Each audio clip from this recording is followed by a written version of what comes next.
Walshy here, and I got a surprise for you today. I have a quad screen gameplay of Status Quo versus RHAB, which team name is Ryan Has a Bedtime, from the recent AGL Chicago event.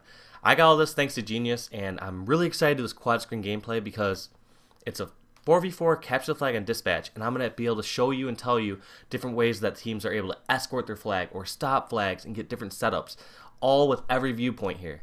So I'm just going to jump right into it. I'm going to start this up. I have not watched this game yet. I have a good idea of what might happen because I've seen the brackets, how they play out, but let's just check this out. What we're going to be focusing here on dispatch is there's 4 main weapons: the 2 snipers, the sticky dat, and the overshield. The snipers and the overshield are coming up 2 minutes after grab, and the sticky dat's on a static timer, so no matter what, that's going to be coming every 2 minutes. So this first overshield is grabbed at about the 29:55 mark. So let's just keep that in the back of our minds for 27:55 mark when that comes up. One thing that you'll notice that top pros are doing, like you notice Fear itself right now, he is rotating his death screen anytime he's dead to keep eyes for his teammates. So even when you're dead, whether you see an enemy or not on your screen, you always want to keep that moving around because you can always spot someone out, or else even the information that you can give one of your teammates, letting them know, hey, there's no one in this area. That's process of elimination, and it lets your teammates know that someone's not there and they're most likely somewhere else, obviously. So that's just small little things that top pros do rather than just flipping around their desk screens and looking for where what their teammates are doing. So that's a bad habit that you can get to online.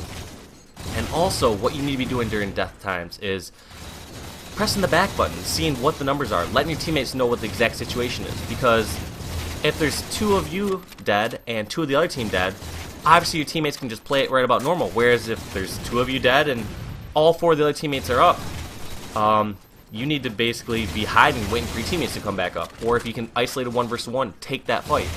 So it's just like some small basic 4v4 tips that a lot of top pros do, even when they're dead. So, and as many of you will probably joke, I've had a lot of experience being in death screens, so I should know this better than anybody. So we have RHAB off to an early 1-0 lead, and I attribute that to, it seems like Status Quo just seems to be running around in not the most ideal positions. I've noticed at least 1 or 2 members this entire time down low without getting any sort of cover fire from the sides. They just seem to be running around kind of aimlessly in some cases and just trying to do their own thing. I mean, these are 4 top players. I mean, we have 2 national champions out of Victory X and Fear itself. We have Enable and Flamesword, 2 of my good buddies that are sponsored by Red Bull, and they've, they have nothing to prove. They've been at the very top. They've been taken 2nd in nationals and just had, even won the very first, it was the 2011 Reach event, or 2012. Sometimes I forget my dates.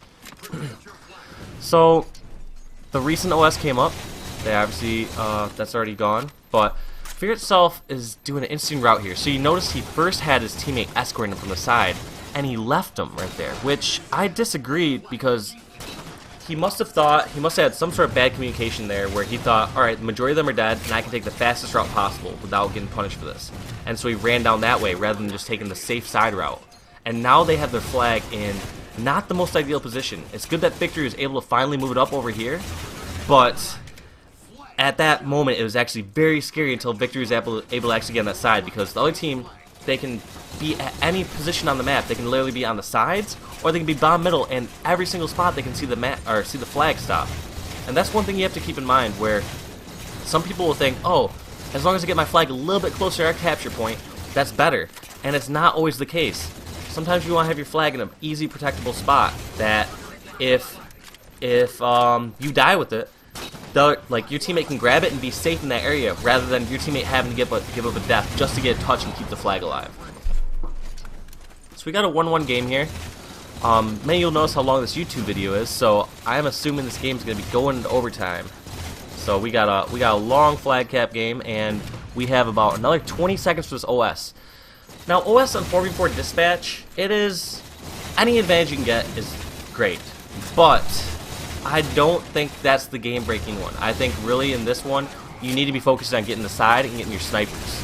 Reason for wanting to get your snipers is because there's so many other things you can do. Like when there's 10-second spawns, you can actually get that kill and get that number advantage. Anytime you have a number advantage in Halo 4 with 4v4s, your team is going to move in together. You'll first off have that snowball effect. So if you're able to move in with 2 or 3 of your teammates, get another kill, then obviously 4v2, 4v1, and you can run those flags. So OS is not what's going to be able to give you those advantage numbers. Like obviously it's a slight advantage, but OS is just one extra layer of shield which can be taken off with 4 or 5 VR shots. And with team shot going on, as you notice right here, you see enable shooting down. That OS is already gone. Its effect is negated already. So that's why I just feel that most of the teams should be focusing more on the side and getting the snipers. And obviously, when you can get the OS, you do move up there and get it, because obviously, if you're close enough being like holding down ring 3 on this map, that's totally fine, but it should not be the main focus on this. The sniper should be both of these teams' main focus in order to get control. I'm starting to notice Status Quo doing a little better right at this moment as far as getting kills and control. Even though they're down, you notice what they're doing is they have Victory and Flame both on the sides, and Enable, who's a notorious flanker. He's actually bottom middle and moving in. So what they were doing wrong before and weren't getting the kills was because they had people moving bottom center, and those people would be the initiators. They would be the first ones to be seen, and that's not how you're going to ever get an effective flank. An effective flank is going to be done where your teammates are distracting them, pulling them off long enough so that someone can come from the side, and you see they're doing it perfectly with Enable. They are all distracted on the other teammates, like such as Ring 3 Fear itself, or Flame Sword, who is sniping from the side and now top center. And Enable's just able to go up, and first off, the person's already weak, but then he also gets to jump on them. There's no way someone with a great shot like Enable is ever going to lose that fight. Whereas if Enable's spotted first, and someone either gets the first shot in Enable, or even if Enable's on even ground with him, Enable's most likely going to be in a worse position since he's flanking around, and Ryan has a bedtime. His teammates are going to have faster help than Enable is. And that's one of the reasons that Enable is a very good flanker, is because he knows that there's a fine line between baiting and playing the situation correctly. And he does it very correctly the majority of the time. So that's what you just notice, that whole run that Enable did right there. If you want to even rewind this and watch how well he played it out in the top left screen, he did a great job just going through, finishing off the kills, and pretty much being a ghost on their side of the map until he knew he could surprise them. Now here's a situation where Enable is not in the best position. He's this flanker, he might be able to get the stop, but at the same time, he was the only one down there. Basically, he does no one cover firing for him at the moment. And that's not a time where you need to be flanker. Like, you can actually flank out and get to the side, but you need to not be fighting battles as fast as possible. You need to basically buy time for your teammates and pretty much take their attention on the other side of the map so that your team cannot get in a spawn trap. So we have Flame Sword with a sniper in the top right, take it off Ring 3. That's very crucial. Alright, so Ring 3 on this map, it's one of those things when you start to get the other team on a spawn trap that you are in such a safe position up there, because you can just lay down you can lay down shots, and until you get to like half shields or no shields, you can back down and be completely safe on your side. And that's so smart of Flame Sword to use his sniper to take out that guy immediately, because without a sniper, the person's gonna get away, just sort of like how Enable was fighting him Ring 3. That person was just able to back down after trading shots with Enable, and he's not gonna get finished off likely when they're all spawning on one side of the map. So I've been noticing just sort of the end of this game, or I guess this would be closer to the middle, since we let's see how long's in this one right now. Oh, can't pull up the time. I don't feel like messing it up. But I mean the game's been going about 8 minutes, and I've noticed the positioning for Status Quo being much better. They must have had, I guess, not as much in-depth strategy to this, because I mean these guys probably rolled into this event, practiced a slight bit, and just were like, alright, let's just go, use our natural skill and natural teamwork and just roll through the competition. And obviously, that cannot be the case for them, because they're already in loser's bracket round 3 and playing against a squad who is relatively unknown. I mean, there are some names in there I've recognized, like Slushy and a couple of names in there, but not to the point of national championship names such as Victory and Fear itself.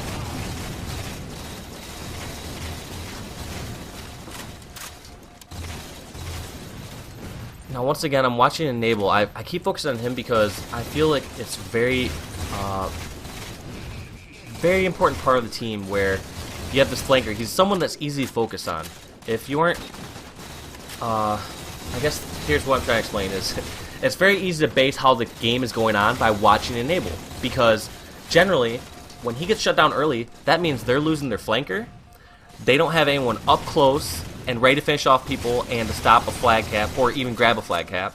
And on the other hand, when he's doing well, his teammates are all most likely alive, putting shots on people, and then he's right up there without them seeing him and getting these easy finishes. So that's why a lot of times it's easy to focus on those flashy players or those main slayers, because you really can tell in many cases how the pace of the game is going from just watching that screen alone. And it seems like he's been getting shut down a bit lately. I mean, it's 4-2, 10 minutes in this game, 1 cap away for RHAB to win this game. So right now we know there's backs against the wall, and what you're going to be doing in this situation, if I'm status quo, is obviously you have to make some flag runs. You have 5 minutes left, but you can absolutely not afford to get an all-4 down on your team. You have to be very, very careful about that. You have to see if you can get the other team to ever panic and run a flag cap. You have to see if you run a flag back. You cannot, you can't overextend and just get an all-4 down just to finish that cap. Right now, you have to get caps without obviously letting them get a counter cap. So, be interested to see how RHAB reacts in this situation when they're up, because I've noticed a lot of teams when they get up, let's say 4-2, or they have a decent lead and time's winding down, is for some unknown reason is they switch up their game style. Now, there's nothing wrong with not going for that 5th cap and slaying, but there's something completely wrong where you change your gameplay to playing complete defense. And by that, I mean not pushing over to the other side of the map anymore. Not getting slays on their side, not getting those spawn kills. Some people get in this mindset that they have a lead and they're just going to try to get basically flag stops. They're like, oh, if they're going to grab our flag, let's just stay over here, camp, and kill them here. But that's one of the worst things you can do, because let me explain why. If you're sitting on your side of the map just trying to stop the other team from getting a cap, you're giving up control of their half of the map, which puts no pressure on them off spawn.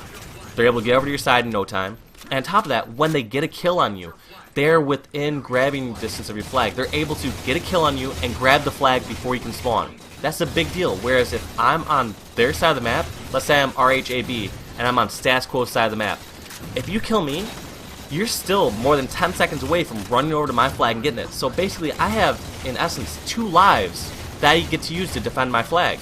You have to kill me once on your side, you push over to my side, and then you have to kill me once on my side. It gives me 2 opportunities to kill you, compared to if I'm sitting on my side of the map, which is what they're doing right now, they only have to be killed once. So it just shows almost like amateur mistakes, because you see how they've made up that deficit. It's 4-3 now, and you can see how the pace of the game has changed. All these other times, Enable's been pressured right off spawn, and actually, like right now, they are being pressured off spawn, and you notice how much better they're doing. There's 2 of them down. They actually have to go try to stop a cap now, whereas before they were all on the defensive on their side of the map. RHAB was on the defensive. Let me clarify that. Now, the thing that I think that they did wrong in this situation, when I'm talking about RHAB, is they tried to force a flag run right there.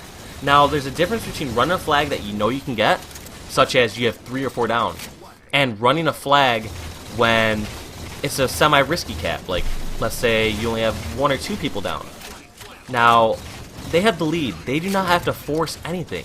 And what they almost did right there is they tried to force a flag to try to end the game, and they got counter-capped on, right? Oh, they didn't get counter-capped on yet, but that was what enabled them to get a counter-cap. No pun intended. So we have a tie game right now. Next cap is winning. And yeah, I can just tell right now the pace of this game has changed drastically.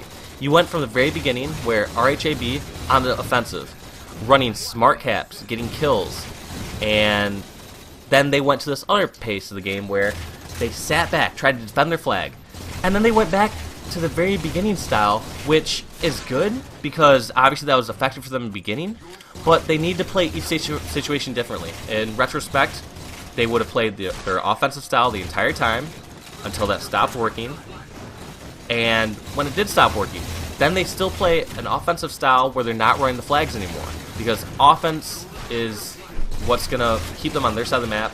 They can always run a counter cap. Basically, all they need to do is get one cap if SQ messes up. At the same time, they also just have to prevent SQ from capping, because time was on their side when they were up 4-2. A top team should not lose that situation. So 4-4. Enable, you could definitely see how they all panicked for that flag. That was a great job of Enable using that sticky dat. I wasn't sure how the situation was going to play out. I almost wanted to be like, Enable has the game in his hands right now, because if he messes this up, they're going to possibly cap. But if he doesn't, you know, they're going to get possible control of the map by getting 2 kills right there. So that was great by Enable.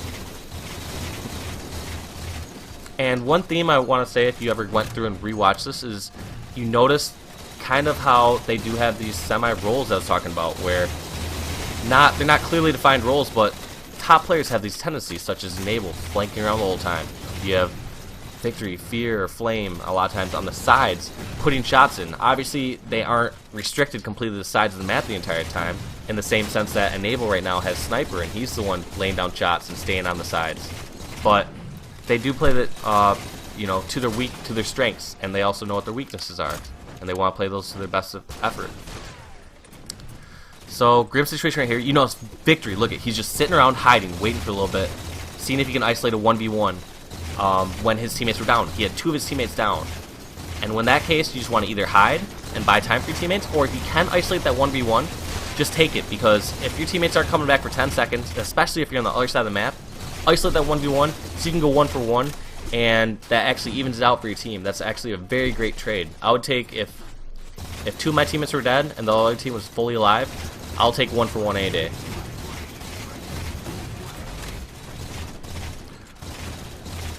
Once again, Enable and Bomb center, along with Fear, and looks like Flame's going to be getting top center to put all these shots on. So we're going to see if this setup works for them again. I mean, their flag's halfway across the map. Enable's doing a great job of getting as far in front as possible. Now, I was just going to say, I was like, I'm not sure if Enable should go that return. I don't think he should have, but I can't believe how he got naded right there and got stopped. The only thing stopping this flag right now is Cam. Victory is the one buying as much time as possible. He did his job by buying time, but we're just going to have to see if his teammates are able to get over in time. Jesus. This is actually pretty intense. Great job by SQ of not forcing trying to go for the stop, of at least getting their flag all the way to the other side of the map. Because right here, now they at least have sort of standoffish, and getting the recov, oh my god, 1 second away, that would have been game over. Now here's where you find this delicate balance, where top pro teams, they generally are going to play this much smarter. They're going to try to see if they can get someone trying to be a hero, trying to be a Walshy, where they can run over, return the flag, and save the day all by themselves. You don't want, this is not a single person effort. Especially even the times that I've ever been famous for, like, getting the last second flag recoup. This is all just basically playing it very smart. See if you can pick off one of the other team members, and it's like see if you can take focus away from the other team as well. So right here, I noticed they got 1 pick, I believe is on Morello, where he seemed to like kind of run across the map, and that enabled to get over there, get a flag kill stop. I don't see how he could not get this recov. So Enable gets the recov, and they get the recov as well. So we're back at square one again.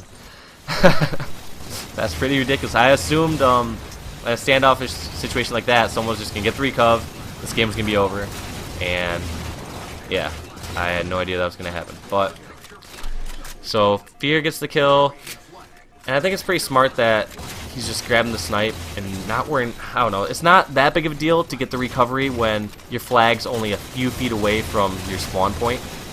I think some people always make that mistake, like, oh, if the flag gets touched off my base, I have to recover it. Even Fear right there felt that need to.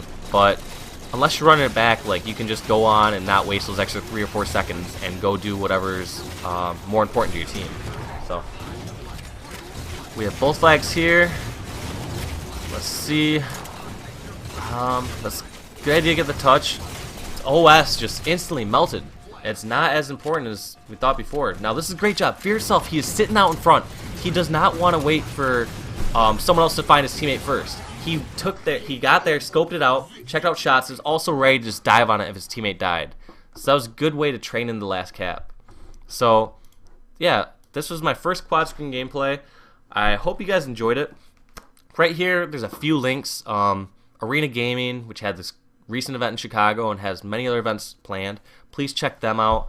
Halo Council, everyone already knows them. They do a great job putting up content. Please feel free to check out my Twitter, subscribe to me on YouTube, along with I'm on Facebook, facebook.com/Dave Walsh. Check out Ninja, and big thanks out to Jeesyus. Jeesyus was the one that was able to get this quad screen gameplay up. He sent this over to me, and I wouldn't be able to do these gameplays and try to give overall perspective on how, I guess, like flanking works in a team aspect and how setting up caps work and covering caps. So this is my first time, I guess, doing my own quad screen gameplay compared to commentating at an event. So I hope you guys enjoyed it. Please leave feedback below, constructive criticism. I'd love to do more of these in the future, and thanks for watching.